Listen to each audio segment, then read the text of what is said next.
Hey everyone, Steven here, and today I'm reviewing the Aorus FO32U2P.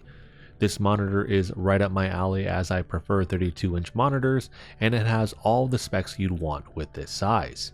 It is part of the 3rd gen OLED lineup that has come out this year from various companies with similar specs, which I won't compare all of them, but I will make references throughout the video to those other monitors. Like all of my reviews, I'll cover the specs first, panel settings, and my test results before getting into what I like, potentially don't like, and the gray area before wrapping the video up. With that being said, let's get into the specs. The Aorus FO32U2P is a 32-inch 4K OLED panel monitor with a 240Hz refresh rate at a 0.03 millisecond gray-to-gray response time. This has a typical brightness of 250 nits in a 100% window in SDR, and this has a peak brightness of 1000 nits with HDR in a 3% window. This has a contrast ratio of 1.5 million to 1. This will have the infinite black levels since it's an OLED, and each pixel is individually lit, and then this has true 10-bit color. For the HDR, this is VESA Display HDR True Black 400 certified, and this is VESA certified Clear MR 13000, which let's go ahead and look at what Clear MR is.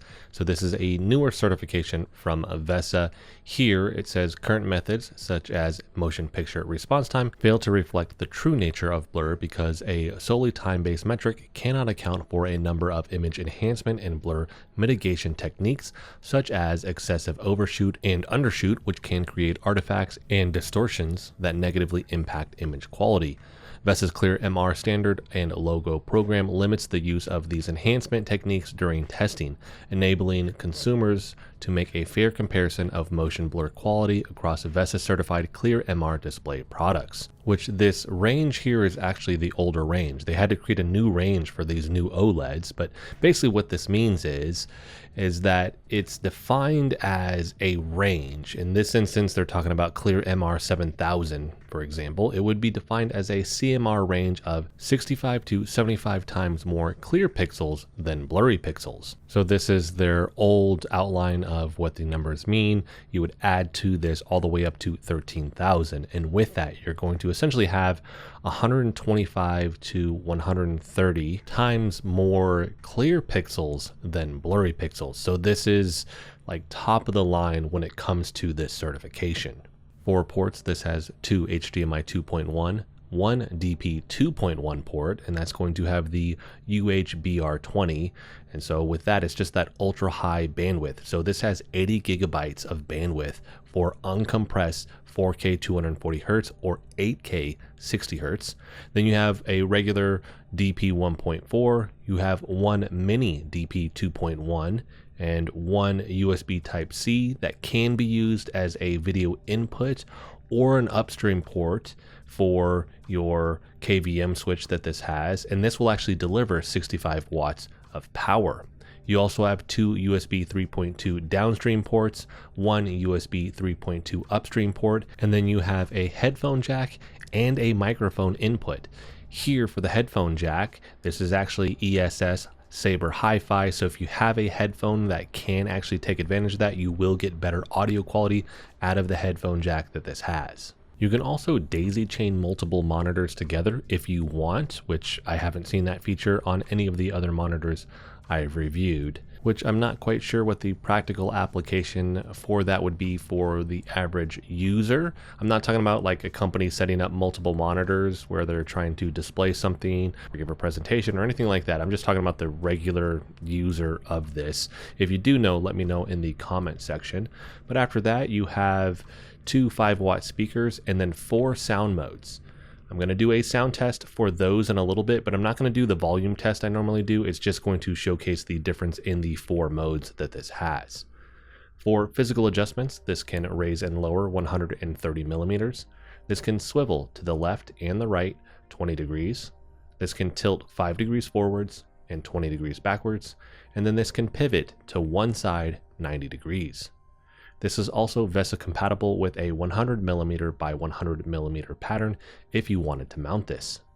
Inside of the box, you will get the monitor, stand, HDMI 2.1 cable, DP 2.1 cable, USB Type-C cable, power brick with cable, USB extension cable, warranty card, which this comes with a 3-year warranty, and this has the color calibration test report, which I always like to see with these monitors. Next, let's do the sound test, which I won't be testing the volume here like I mentioned earlier, as this gets really loud, so it's just going to distort if I try to record it.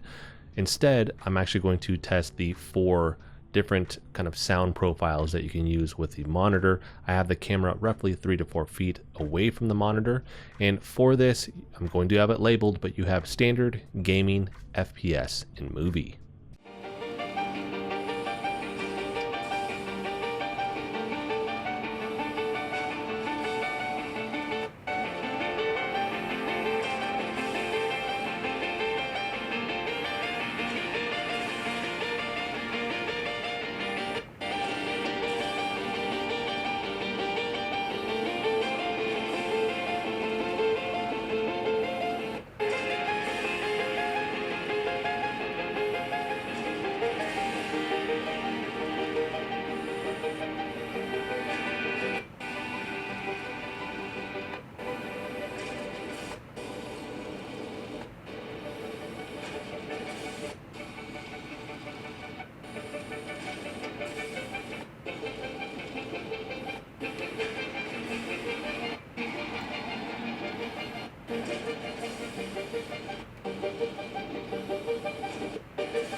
Next, let's get into the panel menu, which the menu button is a single button on the bottom middle of the panel, which I prefer over multiple buttons.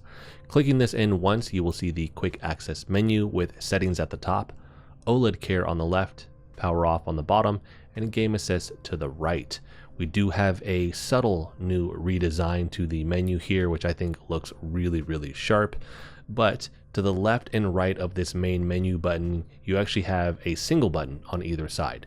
So to the left hand side, you're going to have the quick access KVM display switch button, and then to the right, you actually have a tactical switch button, which by default is set to switch over to the 24-inch screen size mode, which runs at 1080p 240 Hz. This can be changed in the game assist menu though, so you can actually change this so it will be a resolution switch, crosshair, gaming timer, pixel clean, or mute button. Each direction of the main single menu button is a quick access button as well, so you can actually change those inside of the system settings tab of the main menu. Starting in the settings tab though, you have gaming, picture, display, picture-in-picture / picture-by-picture, system, and reset all. In the gaming tab, you have black equalizer, super resolution, display mode, and FreeSync Premium Pro, which this is G-Sync compatible by the way. Next is the picture tab, which has all of the presets, and for each preset, you can adjust the individual settings within them, which I actually prefer over separate tabs. But let's look at all of the presets first. Here you have standard,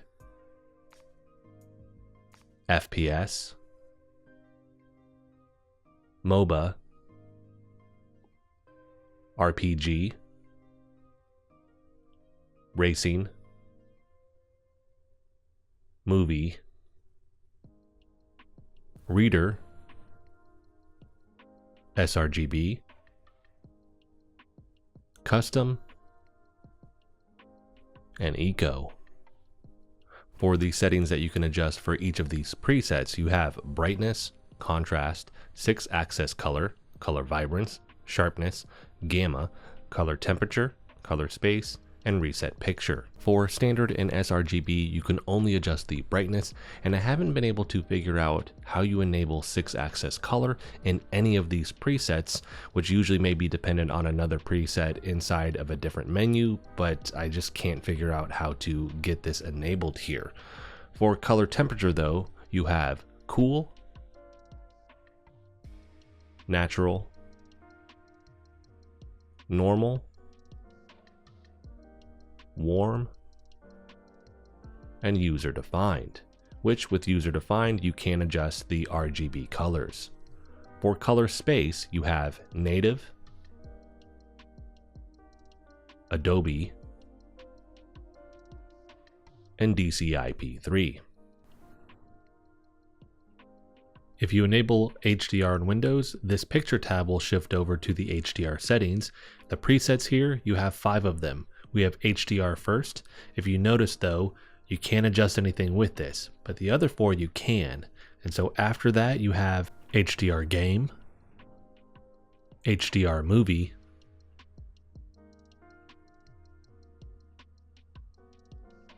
HDR Vivid, which I've used for all the footage in this review,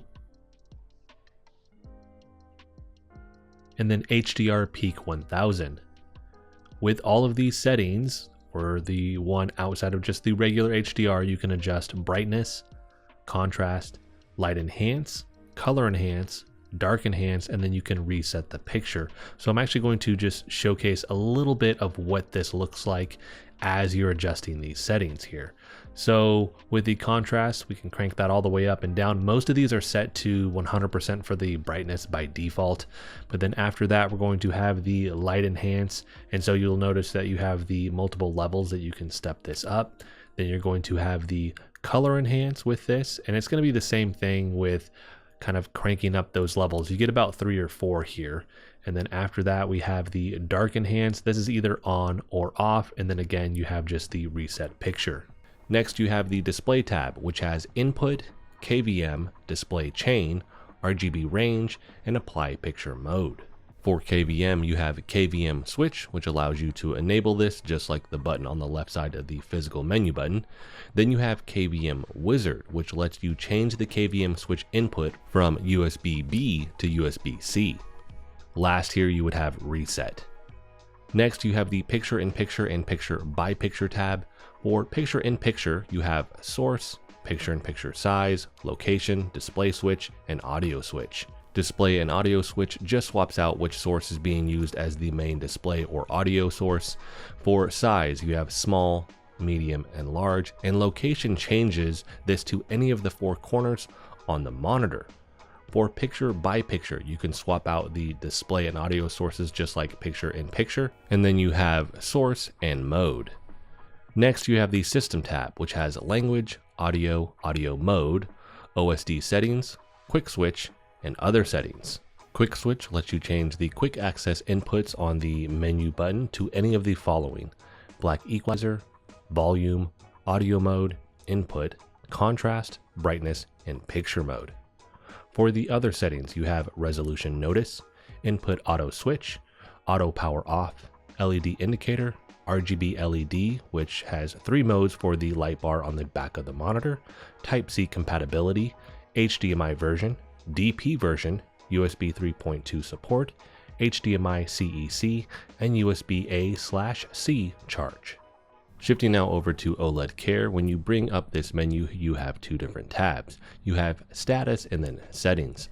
For the status, it will let you know the total usage time for the monitor, and then it will let you know how many times that the pixel clean has been run.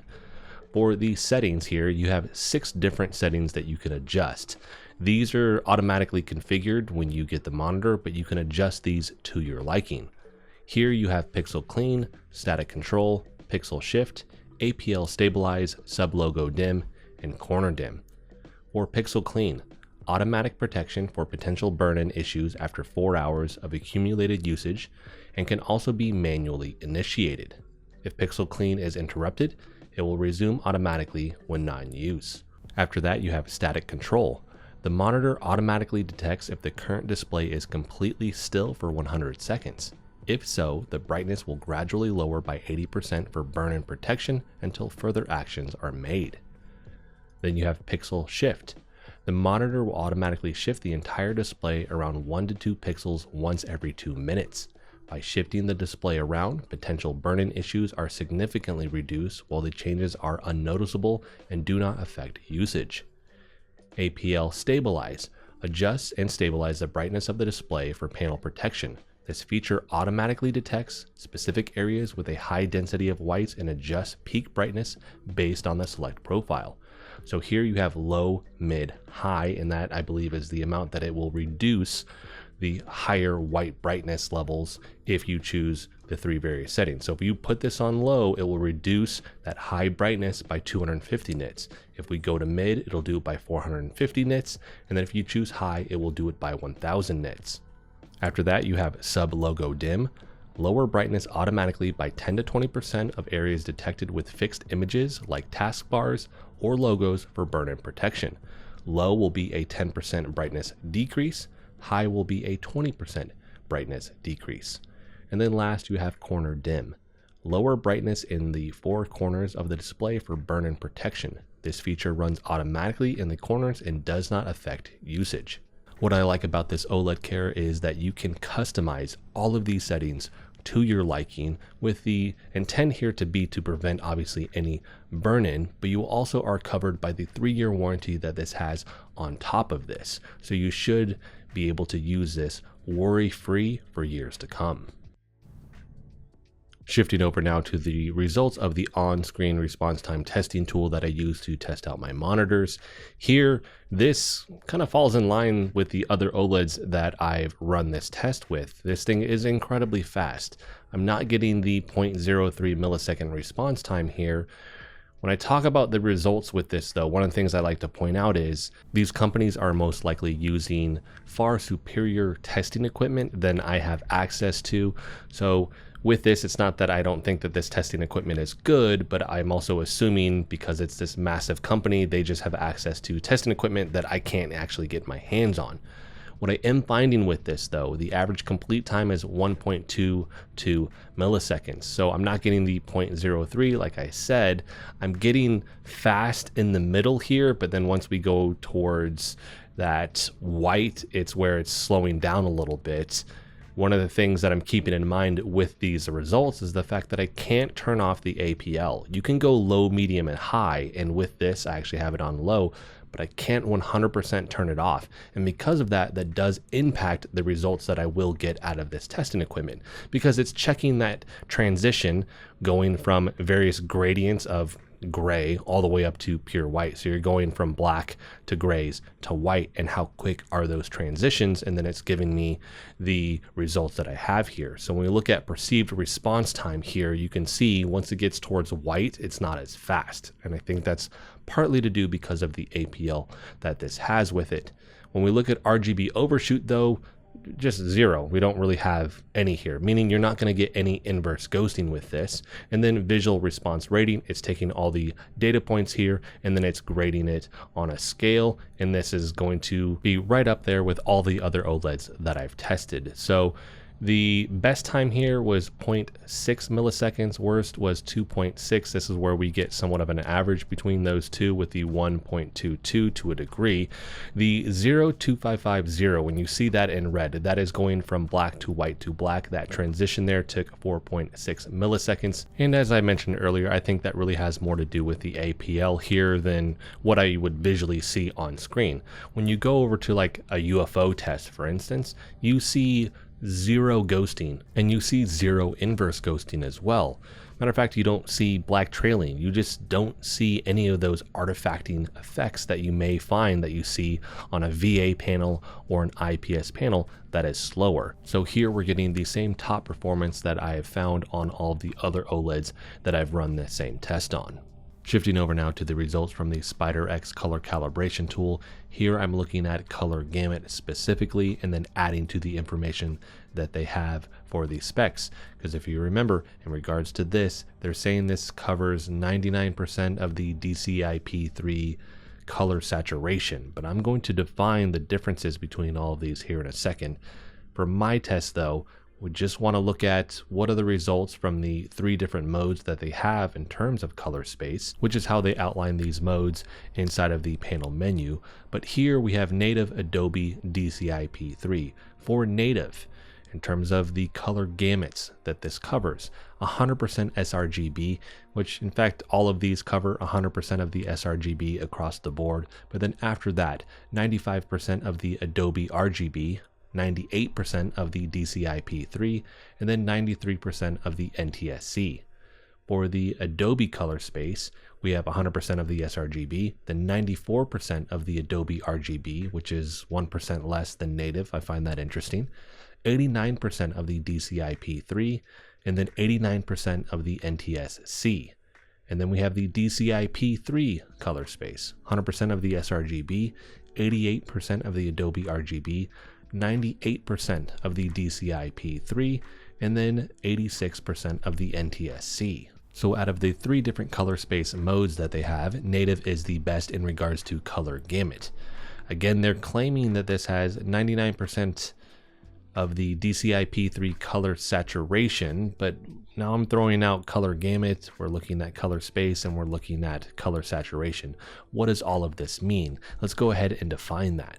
So color gamut, color space, and color saturation are all terms used to describe different aspects of color. Color gamut, the range of colors a device can produce or record.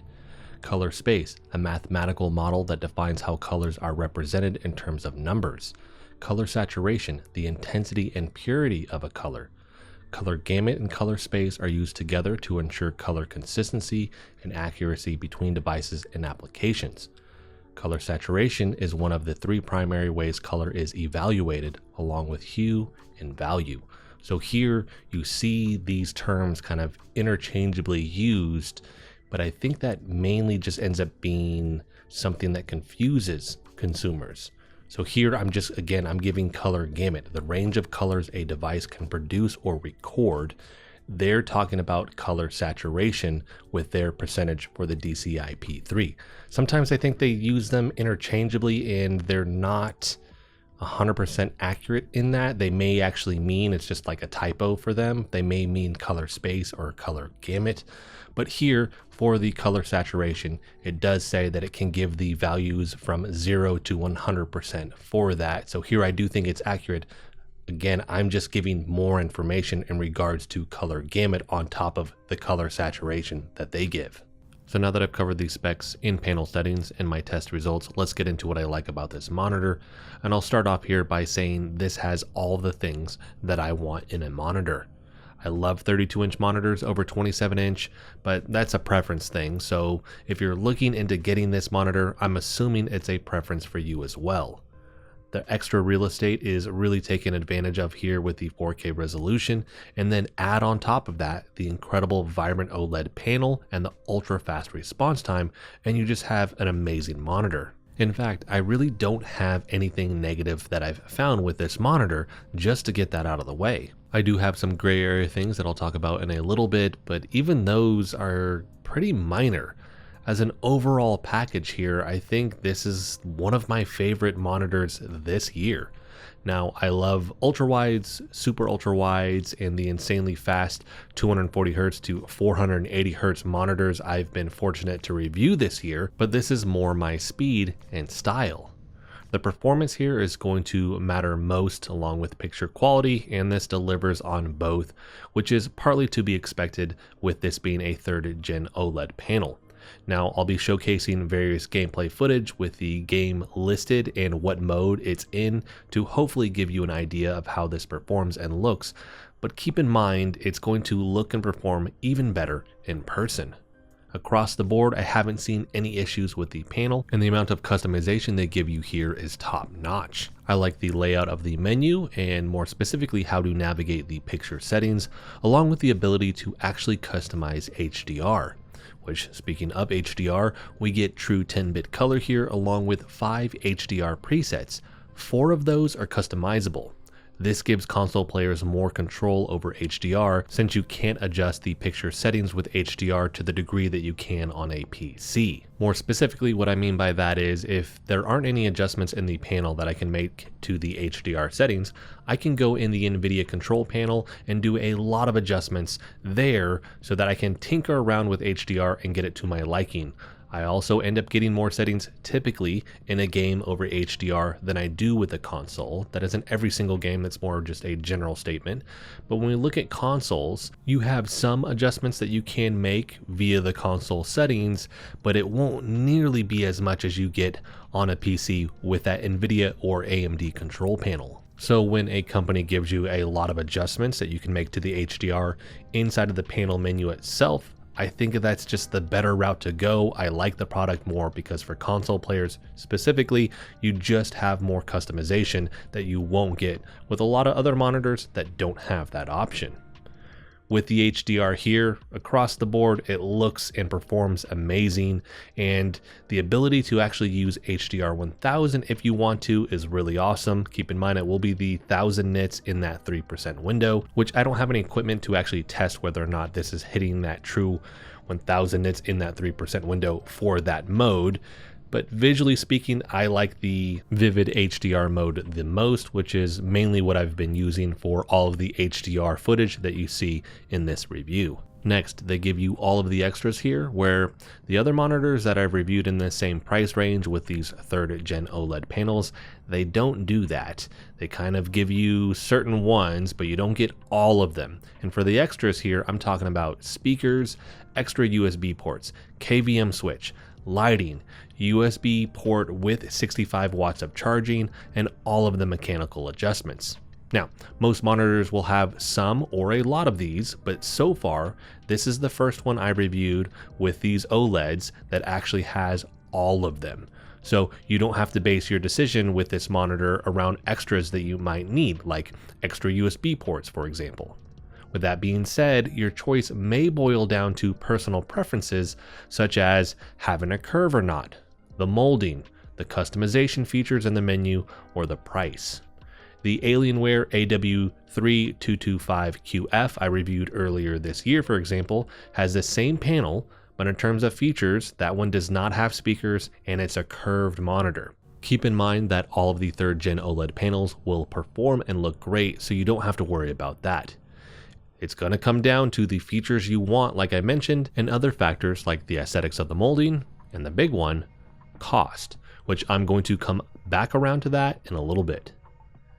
Shifting back to the extras though, the amount of ports and type of ports Aorus gives you here is more than the Alienware and other OLEDs I reviewed. Uncompressed 4K 240Hz with the DP 2.1 along with the HDMI 2.1 for consoles is awesome.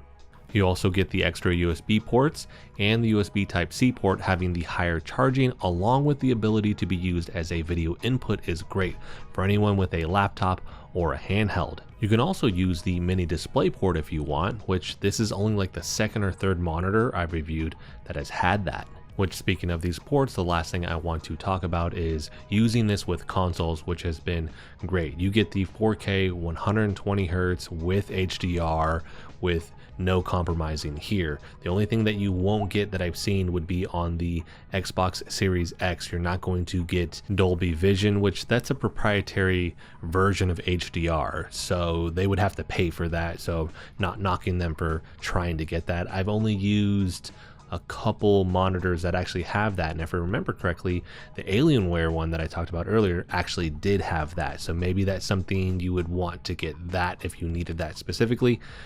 But the customization with the HDR here, I don't know that you necessarily need it. It still is really good looking HDR. Shifting over now to the gray area, I've been racking my brain trying to search for things that people would want to know about that could potentially be a good or bad thing for them specifically, thus the gray area. But honestly, the only thing I have is the cable management clip, which is a cheap piece of plastic on the back.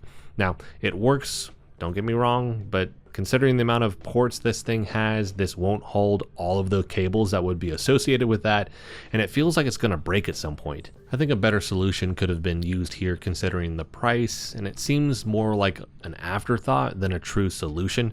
Now, I don't know that to be true, but the other Aorus ultrawide and super ultrawide I reviewed didn't have any cable management like clips or anything to actually organize that, so the cables actually just kind of hung down.